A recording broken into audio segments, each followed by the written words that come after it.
Halo semuanya, selamat pagi, siang, dan sore.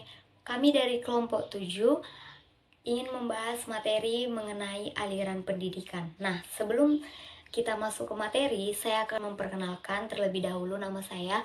Perkenalkan, nama saya Jelita Manurung, NIM saya 2103010074, dan rekan anggota kelompok saya yang pertama Suryani, NIM-nya 2103010042, dan teman saya Erdi, NIM-nya 2103010064. Kami dari Prodi Pendidikan Bahasa dan Sastra Indonesia, Universitas Maritim Raja Ali Haji. Nah, saya akan menjelaskan materi yang pertama itu mengenai tentang aliran klasik dan gerakan baru dalam pendidikan. Aliran klasik dan gerakan baru dalam pendidikan. Aliran-aliran klasik yang dimaksud adalah aliran empirisme, nativisme, naturalisme, dan konvergensi. Sampai saat ini, aliran tersebut masih sering digunakan walaupun dengan pengembangan-pengembangan yang disesuaikan dengan perkembangan zaman. Nah, yang pertama, aliran-aliran klasik dalam pendidikan dan pengaruhnya terhadap pemikiran pendidikan di Indonesia. Yang pertama, aliran empirisme. Aliran empirisme bertolak dari Lockean tradition yang mementingkan stimulasi eksternal dalam perkembangan manusia dan menyatakan bahwa perkembangan anak tergantung kepada lingkungan, sedangkan pembawaan anak tidak dipentingkan. Nah, yang kedua, aliran nativisme. Aliran nativisme bertolak dari Leibnizian tradition yang menekankan kemampuan dalam diri anak sehingga faktor lingkungan termasuk faktor pendidikan kurang berpengaruh terhadap perkembangan anak. Hasil perkembangan tersebut ditentukan oleh pembawaan yang sudah diperoleh sejak kelahiran. Lingkungan kurang berpengaruh terhadap dan pendidikan anak. Nah, yang ketiga, aliran naturalisme. Aliran ini dipelopori oleh J.J. Rousseau. Rousseau berpendapat bahwa semua anak baru dilahirkan mempunyai pembawaan baik akan menjadi rusak karena dipengaruhi lingkungan. Pendidikan yang diberikan orang dewasa malah dapat merusak pembawaan baik anak itu. Nah, yang keempat, aliran konvergensi. Aliran konvergensi dipelopori oleh William Strang. Ia berpendapat bahwa seorang anak dilahirkan di dunia sudah disertai pembawaan baik maupun pembawa adanya dukungan lingkungan sesuai untuk perkembangan anak itu. Selanjutnya, pengaruh aliran klasik terhadap pemikiran dan praktek pendidikan di Indonesia. Di Indonesia telah diterapkan berbagai aliran-aliran pendidikan.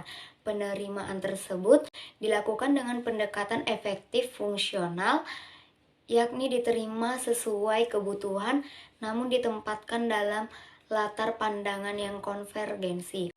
Nah, yang kedua, gerakan baru pendidikan dan pengaruhnya terhadap pelaksanaan di Indonesia. Nah, yang pertama, pengajaran alam sekitar. Gerakan pendidikan yang mendekatkan anak dengan sekitarnya adalah gerakan pengajaran alam sekitar. Perintis gerakan ini adalah F.R.A. Finger di Jerman dengan Heimatkunde dan J. Leichhardt di Belanda dengan Het voor Leven. Nah, yang kedua, pengajaran proyek. Pengajaran proyek bisa pula digunakan sebagai salah satu metode mengajar di Indonesia, antara lain dengan nama pengajaran proyek, pengajaran unit, dan sebagainya. Nah, yang perlu ditekankan, pada pengajaran proyek akan menumbuhkan kemampuan untuk memandang dan memecahkan persoalan secara komprehensif. Pendekatan multidisiplin tersebut makin lama makin penting, utamanya masyarakat maju. Nah, selanjutnya saya serahkan kepada teman saya Suryani untuk menjelaskan materi selanjutnya. Baik, terima kasih kepada Jelita. Di sini saya akan menjelaskan mengenai materi dua aliran pokok pendidikan Indonesia. Jadi, aliran pokok pendidikan di Indonesia yang dimaksud adalah perguruan kebangsaan taman siswa dan ruang pendidik INS Kayu Tanam. Kedua aliran ini dipandang sebagai suatu tonggak pemikiran tentang pendidikan di Indonesia. Kedua gagasan dua tonggak ini dipandang sebagai suatu tongkat pemikiran tentang pendidikan di Indonesia. Pendidikan yang bercorak kebangsaan adalah perguruan kebangsaan taman siswa, didirikan oleh Ki Hajar Dewantara pada tanggal 3 Juli tahun 1922. Ruang pendidik INS Kayu Tanam didirikan oleh Muhammad Sajafel pada tanggal 31 Oktober tahun 1926. Kesaktiaan Institut Bandung, Perguruan Rakyat Jakarta, dan sebagainya. Dua aliran pokok pendidikan di Indonesia itu dimaksudkan adalah perguruan kebangsaan taman siswa dan ruang pendidik INS Kayu Tanam. Kedua aliran tersebut dipandang sebagai tonggak pemikiran tentang pendidikan di Indonesia. Selanjutnya, yang pertama ada perguruan kebangsaan taman siswa. Nah, perguruan kebangsaan taman siswa ini didirikan oleh Ki Hajar Dewantara pada tanggal 3 Juli tahun 1932 di Yogyakarta, yakni dalam bentuk yayasan. Adapun asas taman siswa. Asas tersebut menyatakan sebagai berikut. 1. Bahwa setiap orang mempunyai hak mengatur dirinya sendiri dengan terbitnya persatuan dalam perikehidupan umum. 2. Bahwa pengajaran harus memberi pengetahuan yang berfaedah, yang dalam arti lahir dan batin dapat memerdekakan diri. 3. Bahwa pengajaran harus berdasar pada kebudayaan dan kebangsaan sendiri.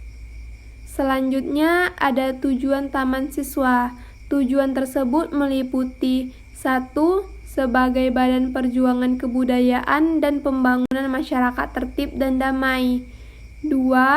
Membangun anak didik menjadi manusia yang merdeka lahir dan batin, luhur akal budinya, serta sehat jasmaninya, untuk menjadi anggota masyarakat yang berguna dan bertanggung jawab atas keserasian bangsa, tanah air, serta manusia pada umumnya.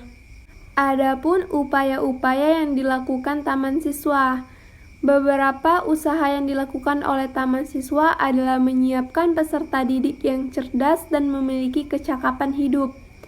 Dalam ruang lingkup eksternal, taman siswa membentuk pusat-pusat kegiatan kemasyarakatan. Hasil-hasil yang dicapai. Jadi, taman siswa telah berhasil menemukan gagasan tentang pendidikan nasional. Lembaga-lembaga pendidikan dari Taman Indria sampai Sarjana Wiyata. Taman siswa pun telah melahirkan alumni-alumni besar di Indonesia. Baik, selanjutnya. Assalamualaikum warahmatullahi wabarakatuh. Baiklah, saya akan menjelaskan tentang ruang pendidikan INS Kayu Tanam. Ruang pendidikan INS Indonesia Netherlands School didirikan oleh Muhammad Sajafel pada tanggal 31 Oktober 1926 di Kayu Tanam, Sumatera Barat. Asas dan tujuan pendidikan INS Kayu Tanam. Pada awal didirikan, ruang pendidikan INS mempunyai asas-asas sebagai berikut. Berpikir logis dan rasional. Keaktifan atau kegiatan pendidikan masyarakat, memperhatikan pembawaan anak, menentang intelektualisme. Dasar-dasar tersebut kemudian disempurnakan dan mencakup berbagai hal, seperti syarat-syarat pendidikan yang efektif, tujuan yang ingin dicapai, dan sebagainya. Tujuan ruang pendidikan INS Kayu Tanam adalah mendidik rakyat ke arah kemerdekaan, memberi pendidikan yang sesuai dengan kebutuhan masyarakat, mendidik para pemuda agar berguna untuk masyarakat, menanamkan kepercayaan terhadap diri sendiri dan berani bertanggung jawab. mengusahakan mandiri dalam pembiayaan. Upaya-upaya ruang pendidik INS Kayu Tanam. Beberapa usaha yang dilakukan oleh ruang pendidik INS Kayu Tanam antara lain menyelenggarakan berbagai jenjang pendidikan, menyiapkan tenaga guru atau pendidik, dan penerbitan majalah anak-anak sendi, serta mencetak buku-buku pelajaran. Beberapa usaha yang dilakukan ruang pendidik INS Kayu Tanam dalam bidang kekembangan antara lain menyelenggarakan berbagai jenjang pendidikan, seperti ruang rendah dalam kurung 7 tahun setara sekolah dasar tutup kurung, ruang dewasa dalam kurung 4 tahun sesudah ruang rendah setara sekolah menengah tutup kurung, dan sebagainya. Perlu ditekankan bahwa program pendidikan INS tersebut sangat mengutamakan pendidikan keterampilan kerajinan dengan mengutamakan menggambar dan praktek mengajar dalam kurung Said 1981 57 sampai 69. Ruang pendidikan INS Kayu Tanam juga menyelenggarakan usaha lain sebagai bagian angka dengan judul Kunci 13, mencetak buku-buku pelajaran, dan lain-lain dalam kurung Suwejeno 1958 46 tutup kurung. Hasil-hasil yang dicapai ruang pendidikan INS Kayu Tanam. Ruang pendidik INS Kayu Tanam merupakan gagasan-gagasan tentang pendidikan nasional dalam kurung utamanya pendidikan keterampilan kerajinan tutup kurung. Beberapa ruang pendidikan dalam kurung jenjang persekolahan tutup kurung dan sejumlah alumni. Hasil-hasil yang dicapai ruang pendidik INS Kayu Tanam adalah mengupayakan gagasan-gagasan tentang pendidikan nasional dalam kurung utamanya pendidikan keterampilan kerajinan tutup kurung. Beberapa ruang pendidikan jenjang persekolahan dan sejumlah alumni. Beberapa orang alumni telah berhasil memberikan salah satu tulisan CV, yakni Dasar-Dasar Pendidikan 1976, yang ditulis pada tahun 1968, dalam kurung cetakan kedua tahun 1979. Ruang pendidikan INS Kayu Tanam diharapkan melakukan penyelenggaraan dan dinamisi seiring dengan perkembangannya masyarakat dan iptek. Baiklah, sekian penyampaian dari saya. Akan saya kembalikan kepada moderator. Sekian, terima kasih. Demikian penyajian materi dari kelompok kami. Apabila ada kesalahan kata, mohon dimaafkan. Sekian dari kelompok kami. Terima kasih. Selamat pagi, siang, dan sore.